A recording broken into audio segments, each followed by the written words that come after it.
ஓம் சக்தி. சக்தியில் அனைவருக்கும் என்னுடைய அன்பான வணக்கம். சக்தியிலே இதுவரை நம்ம வந்துங்க சக்தியிலே அம்மாவின் பெருமைகளை பற்றி, குருவின் பெருமைகளை பற்றி சுமார் 110 நாட்களுக்கு மேல் பேசியிருக்கிறோம். இதில் வந்துங்க மேற்கொண்டு இதை தொடர்வதற்கு தேவையான சரக்கு என்னிடத்தில் இல்லை, தீர்ந்து போச்சுங்க. உங்களை மாதிரி பக்தர்கள்லாம் எனக்கு பிச்சை போட்டால் தானே நான் அதை கேட்டு பேச முடியும். யாருமே வாய் திறக்க மாட்டேங்கிறீங்க. ஒரு சிலர் மட்டுமே சொல்கிறாங்க. நம்ம மருது பாண்டி மாதிரி ஒரு சில சக்திகள் மட்டுமே, அவர் மகேந்திரா செட்டி தியாகராஜன், அவர் ஒரு 15 நாளுக்கு உண்டான மேட்ரு அவர் கொடுத்தாருங்க. அந்த மாதிரி ஒரு சில சக்திகள் தான் எனக்கு தகவல் கொடுத்துட்ருக்குறாங்க. மற்றவங்கெல்லாம் வாய் மூடிட்டு இருக்கிறாங்க. உங்கள் வாழ்க்கையில அற்புதங்களே நடக்கலையா? அம்மா உங்களுக்கு எதுவுமே செய்யலையா?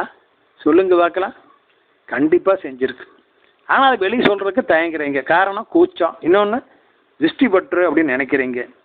அப்படியெல்லாம் வேண்டாம். சொல்கிறதுனால திருஷ்டி படாது. சில விஷயங்கள் வேணால் அதி ரகசியமாக இருக்கும், பரம ரகசியம்னு சொல்லுவாங்க. அது அம்மா வெளியில் சொல்ல வேண்டாம்னு சொல்லுவாங்க. அப்படிப்பட்ட ரகசியங்களை மட்டும் சொல்ல வேண்டாம். மற்றபடி சாதாரணமாக அம்மா எத்தனையோ அற்புதங்களை செஞ்சுருக்கிறாங்க. அதையெல்லாம் தாராளமாக நீங்கள் வெளியே சொல்லணும். சொல்லாமல் இருந்தீங்கன்னா குருவுக்கு நீங்கள் செய்யும் துரோகம். அது தெரியுமா சக்திகளே? ஆமாம், அம்மா உனக்கு செய்த நன்மையை வெளியில் சொல்லாமல் மறைச்சின்னா நீ குருவுக்கு செய்யும் துரோகம். அது குரு துரோகிணி.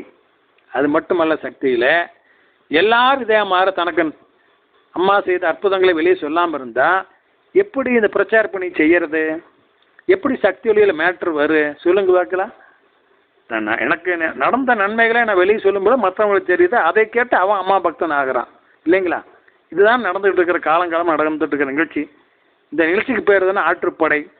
இங்கே போங்க, இந்த இடத்துக்கு போங்க, அம்மா உங்களை காப்பாற்றுவாங்க, அம்மா உங்களுக்கு நன்மை செய்வாங்க. நம்ம அவங்களை ஆற்றுப்படுத்திக்கிறோம், கைகாட்டி மாதிரி காமிக்கிறோம், வேற ஒன்றும் செய்யறதில்ல.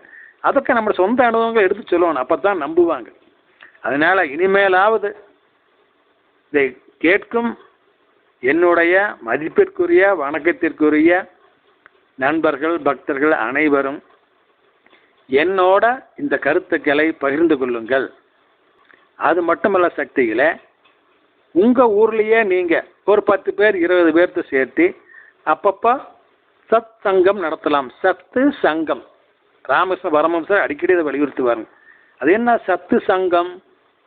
ஒரே தெய்வத்தை கும்பிடும் பக்தர்கள் ஒன்று கூடி ஒரு இடத்தில் அந்த தெய்வம் தனக்கு செய்த நன்மைகளையும் சித்தாடல்களையும் அற்புதங்களையும் மற்றவர்களோடு பகிர்ந்து கொள்வது, கலந்துரையாடல் சக்திகள். இதுக்கு பேர் தான் சத் சங்கம். இவ்வாறு செய்யும் பொழுது பக்தியானது தீவிரமடையும், சக்தி அடையும், வலுப்பெறும். அதை கேட்கின்ற புது மக்களுக்கும் புதிதாக வந்து சேர்கின்ற பக்தர்களுக்கும் அது நல்ல ஒரு உந்து விசையாக அமைந்து அவர்களும் அம்மாவின் பக்தர்கள் ஆவார்கள், தொண்டர்கள் ஆவார்கள். நானெல்லாம் அந்த காலத்தில் புலவர் ஆடலரசனுடைய பேச்சை கேட்டுத்தான் அம்மாவுடைய பக்தன் ஆனேன். அவர் கோயம்புத்தூர்காரங்க, கருப்போ உயரமாக இருப்பாருங்க, நல்ல ஸ்டவுட்டான பாடி. அவருடைய பேச்சை கேட்டு தான் அவர் மன்ற ஆண்டு விழாவுக்கு மற்ற விழாக்களுக்கெல்லாம் எங்கேயாச்சும் பேசுகிறாருன்னா நாங்கள் போயிடுவோம். 4 மணி நேரம் 5 மணி நேரம் பேசுவார், ஆதாரத்தோடு பேசுவார். அவர் பேச்சை கேட்டு தான் நான் அம்மாவுடைய பக்தன் ஆனேன், தொண்டன் ஆனேன். அந்த காலத்து சக்தி ஒளி வரல, 80 அதுக்கு முன்னாடி வரலைங்க. 82 தான் சக்தி ஒளி வந்தது. அதனால் சக்தியில் நான் வந்து அம்மாவுடைய பக்தனா தொண்டனா மாறுவதற்கு எப்படி ஒரு ஆடலரசு வழிகாட்டியாக இருந்தாரோ அந்த மாதிரி நீங்கள் ஒவ்வொருவரும் ஆடலரசாக மாற வேண்டும். நீங்கள் எல்லாத்துக்கிட்டையுமே அம்மா உங்களுக்கு செய்த நன்மைகளை எடுத்து சொல்லுங்க. அவன் கேட்குறானா கேட்கலையோ, விதி நல்லா இருந்தால் உடனே கேட்பான். கெட்ட விதி அவனுக்கு அதிகமாக இருந்ததுன்னா அப்போ கேட்க மாட்டான், உதாசீனப்படுத்துவான். கவலைப்படாதீங்க, அதனால் உங்களுக்கு நட்டம் ஒன்றும் கிடையாது, லாபம்தான். கேட்டானா பலன் 2 மடங்கு, கேட்கலைன்னா உங்களுக்கு பலன் 1 மடங்கு கிடைக்கும். அப்புறம் என்ன, தொடர்ந்து பேசிக்கொண்டே இருக்க வேண்டியதுதானே சக்திகளே. ஓம் சக்தி.